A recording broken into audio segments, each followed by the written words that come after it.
வணக்கம், இது உங்கள் தினக்கதிர். தற்போது அமெரிக்காவில் லஞ்ச புகாரை எதிர்கொண்டுள்ள தொழிலதிபர் கௌதம் அதானி குறித்த கேள்வியால் தமிழக முதல்வர் மு.க. ஸ்டாலினுக்கும் பாமக தலைவர் டாக்டர் அன்புமணி ராமதாசுக்கும் இடையே திங்கள்கிழமை கடும் வாக்குவாதம் ஏற்பட்டது. சென்னையில் அரசு விழாவுக்கு பிறகு செய்தியாளர்களிடம் பேசிய ஸ்டாலினிடம் அதானி திமுக தலைமையுடன் தனிப்பட்ட முறையில் சந்தித்ததாக கூறப்படும் குற்றச்சாட்டுகள் குறித்து கேட்கப்பட்டது. முதலில் கேள்வியை தவிர்க்க முயன்ற ஸ்டாலின் பின்னர் பதிலளித்தார். அதானி குழுமம் மற்றும் டாங்கெட்கோ சம்பந்தப்பட்ட ஊழல் குறித்து சம்பந்தப்பட்ட அமைச்சர் ஏற்கனவே தெளிவுபடுத்தியதாக கூறினார். இந்த விவகாரத்தை திரிக்க வேண்டாம் என்று செய்தியாளர்களை அவர் கேட்டுக்கொண்டார். பாமக நிறுவனர் டாக்டர் எஸ். ராமதாஸ் கூறியுள்ள குற்றச்சாட்டுகள் குறித்து மேலும் கேள்வி எழுப்பிய ஸ்டாலின், ராமதாசுக்கு வேறு வேலையில்லை, அதனால் அவர் தினமும் அறிக்கைகளை வெளியிட்டு வருகிறார், அவர்களுக்கு நாங்கள் பதில் சொல்ல வேண்டிய அவசியமில்லை. இந்த கருத்து ஸ்டாலினின் கருத்து திமிர்த்தனமானது என்று விமர்சித்த அன்புமணி ராமதாஸின் கடுமையான பதிலை தூண்டியது.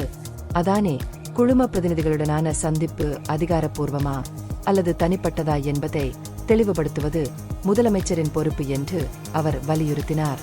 அன்புமணி ராமதாஸ் தனது தந்தையை ஆதரித்து டாக்டர் எஸ். ராமதாஸ் மக்கள் நலனுக்காக தன்னை அர்ப்பணிப்பதாக கூறி அரசின் குறைபாடுகள் குறித்து கவலை தெரிவித்தார்.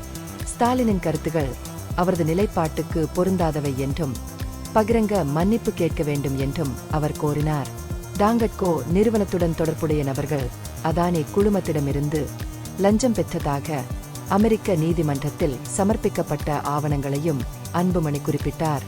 2006ஆம் ஆண்டில் பெரும்பான்மை இல்லாத போதிலும் திமுக ஆட்சி அமைக்க உதவிய போது தனது கட்சி திமுகவுக்கு அளித்த ஆதரவையும் பாமக தலைவர் நினைவு கூர்ந்தார். ஒரு முதலமைச்சரிடம் எதிர்பார்க்கப்படும் முதிர்ச்சி மற்றும் தாழ்வு ஆகியவற்றை காட்ட வேண்டும் என்று அவர் ஸ்டாலினிடம் வலியுறுத்தினார். மன்னிப்பு கேட்க வேண்டும் என்று மீண்டும் வலியுறுத்தினார்.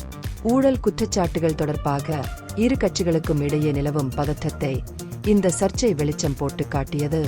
ஸ்டாலினின் இந்த பேச்சுக்கு பாஜக தலைவர்கள் கடும் கண்டனம் தெரிவித்தனர்.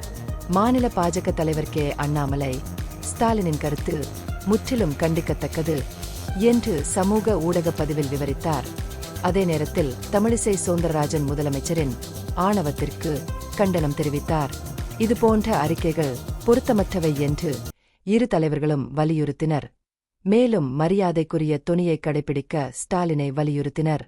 இது உங்கள் தினக்கதிர். நன்றி.